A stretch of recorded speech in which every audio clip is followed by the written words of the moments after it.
Okay, so we're going to have a quick look around the Autotrail V-Line 635 here. This is for the handover video. At the front end here we have the fuel cap. Use your ignition key to unlock the fuel. Diesel.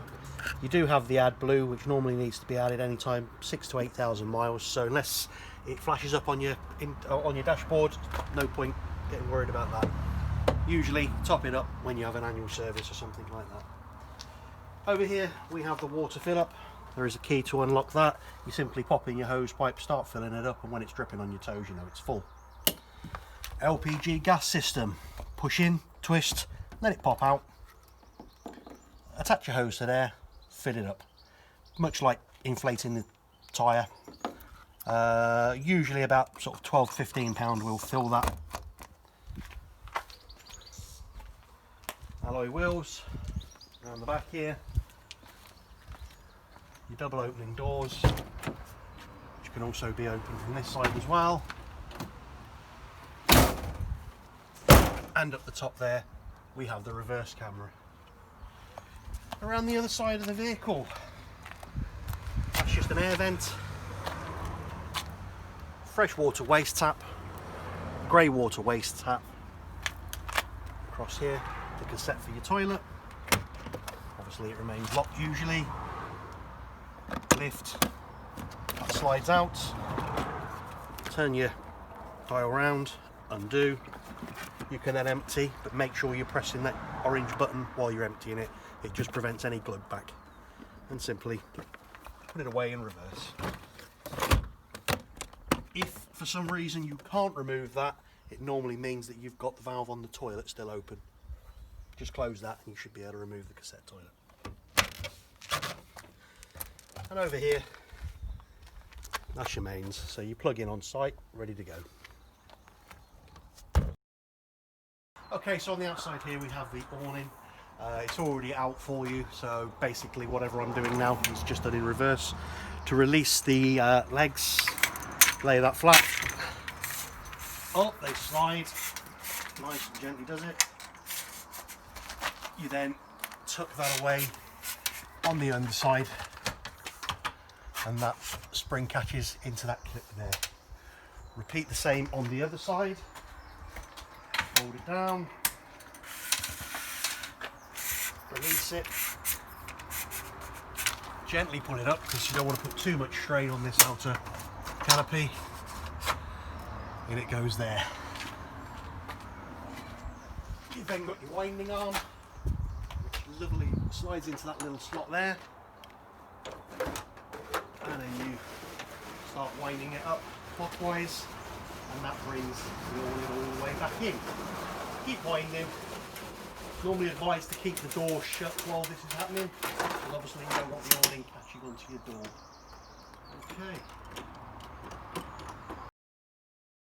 Okay, so at the rear end here we have the beds. Obviously you can leave them as two single beds, removing these side cushions to give you more space. To convert it into a double, you simply lift, slide forward,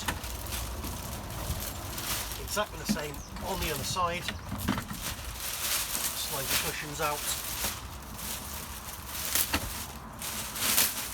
tuck that one back there. Now you do sleep on the reverse side of the cushions, which are labelled underneath. More comfortable, less bobbles and bumps for you to sleep on. And to obviously put them back exactly the same in reverse, pop the back cushion out, slide that in. That slides and tucks away. Same on the other side. Lift that slightly so it doesn't touch the carpet, and tuck it away the other side. Up above the bed we have the cupboards. Each of the cupboards has a spring clip to open. See that little bit better there. Push in to open the actual unit itself.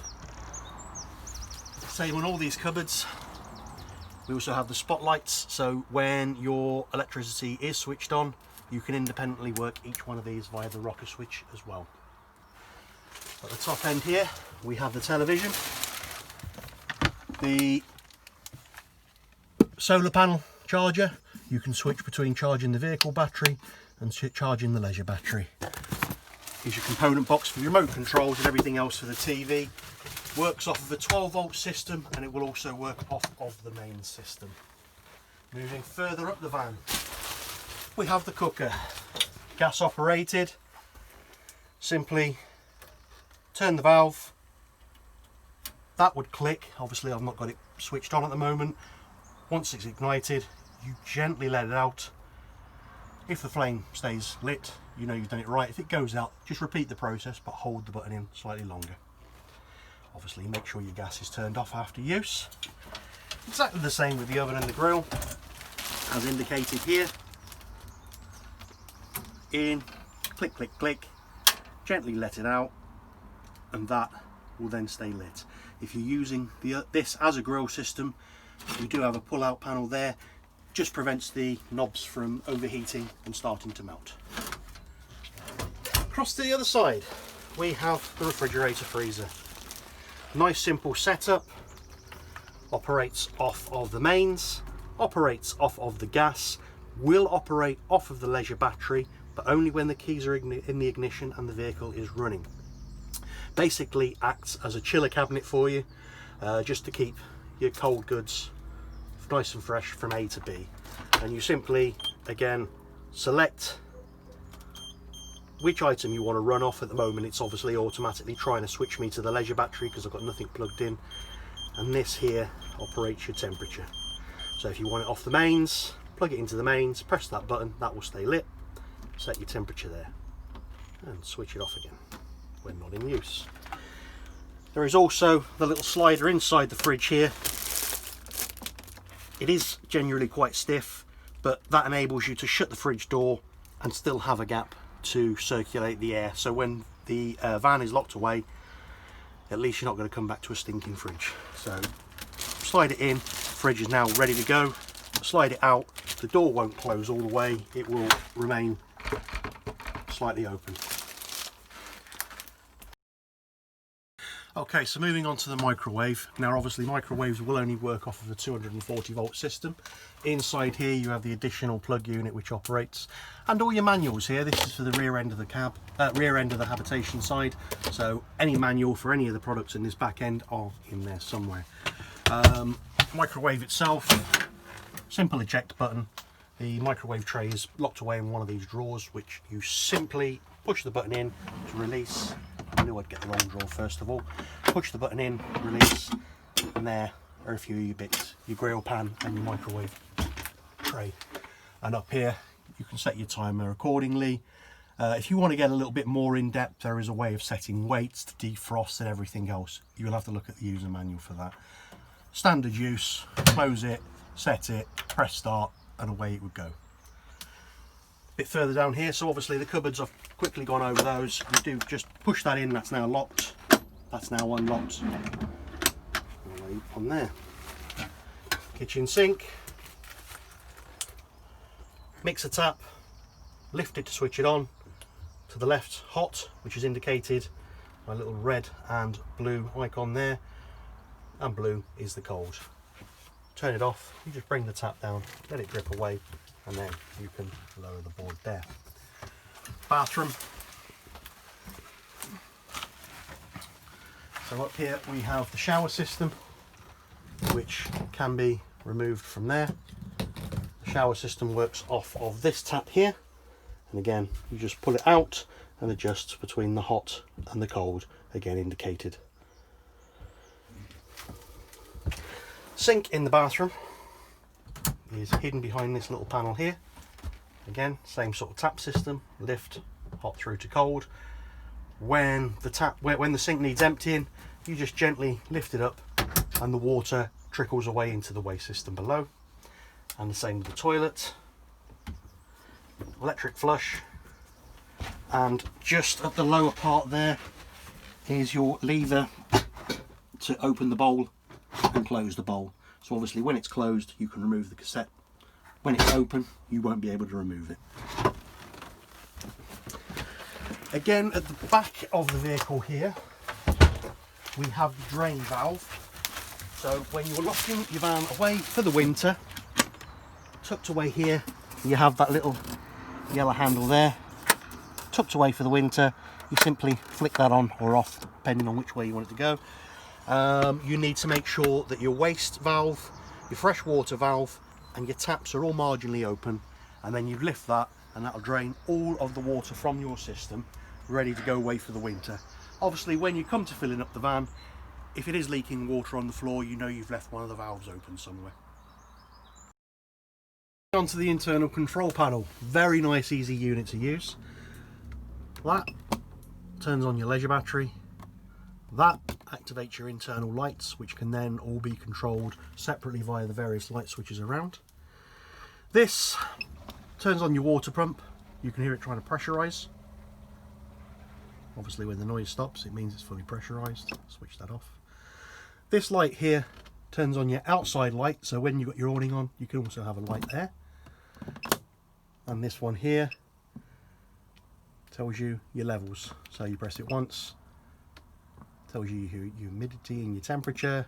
Again, you can adjust the hours, minutes, tells you your sergeant unit is, and you just keep scrolling through and it gives you all the other variables, you know, your leisure battery power, your main battery power, your water levels, telling you the fresh water tank is currently empty and so is your waste, which we would expect at this point.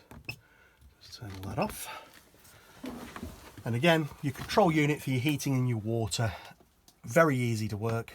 Switch it on. That one's flashing there, that's giving you your temperature of your van. Switch it on and you can then set your internal temperature. Same with the water. Switch it on, off, eco mode or hot mode, so that gives you a bit of a boost when you first arrive at site in case you want to just jump straight in the shower. Gives you a bit of a boost there. Across there, that sets your whether you're operating off of the gas, so that's gas on that's gas on its own, gas on 1 kilowatt of electric, gas and 2 kilowatts of electric, electric on its own 1 kilowatt, electric on its own 2 kilowatts. And the last one is that's just circulate the air, so you can turn your fans on, give a bit more of a boost, and that is as easy as it is for this. There are other controls, but they're things like setting the time, foreign time, alarm times, dimmers, etc, etc. So a very simple unit to use. Just go on to the temperature, set what you want, press back, set what you want to operate it off of, and away you go. Doddle. Okay, and finally we have the cab area here. Now obviously standard vehicles, Fiat 6-speed gearbox. So at the front end here with the seats, they are swivel seats and there is a little catch there. You release that and then the seat starts to turn. You may have to slide it forwards and back slightly to get it to go round all the way, and that is controlled by this bar here. On the arm, an adjustable knob there, that actually adjusts the height of the arm so it can come up and come down. Turn that back to the front. At the front here you've got your glove box. We've currently put the manuals for the vehicle in there and there's some there.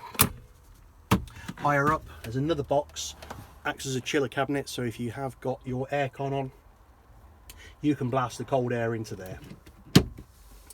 Here, tablet holder, so you just yank it up there, release the lock on the side, put your phone in or your tablet or whatever you want to use, that'll then lock into place. To lower it back down again, undo the lock, push it all flat, push the lock back in and push it back down. Button for your aircon, control panel for your air, so that dial there does the speed and then the outer dial there does your temperature.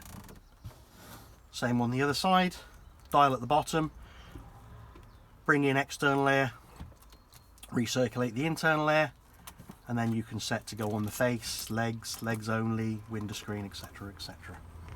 6-speed gearbox. Control panel here at the front. Now you've got your indicator lever there at the top, you've got your cruise control there. It operates cruise control and you can also set a limit so that you can't speed by selecting one of the icons there. Just be aware it is close to the indicator lever and we do have several customers that have knocked it on by mistake, so they're hurtling down the motorway and suddenly they can only do 30 mile an hour. They've knocked that on rather than hitting their indicator. Very simple, very easy to do. Steering wheel panels there, so you can turn your volume up when you answer your call, and operates through the stereo system head unit here. Now this actual head unit is a DAB radio system. It also works as a sat nav. It also works as your reverse camera.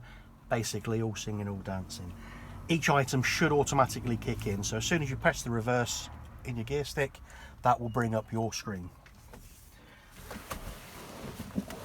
Down the front end here we have the gas lit, so where you filled up your gas system, that there tells you how full or empty it is.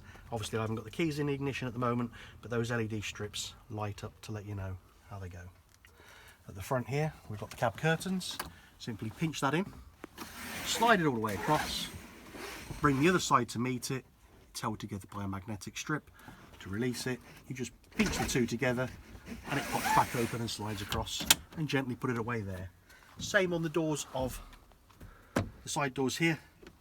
Push, slide across, and obviously you've got to manipulate the shape a bit. When you get there, it holds itself in. Same to remove, pinch it again and gently bring it back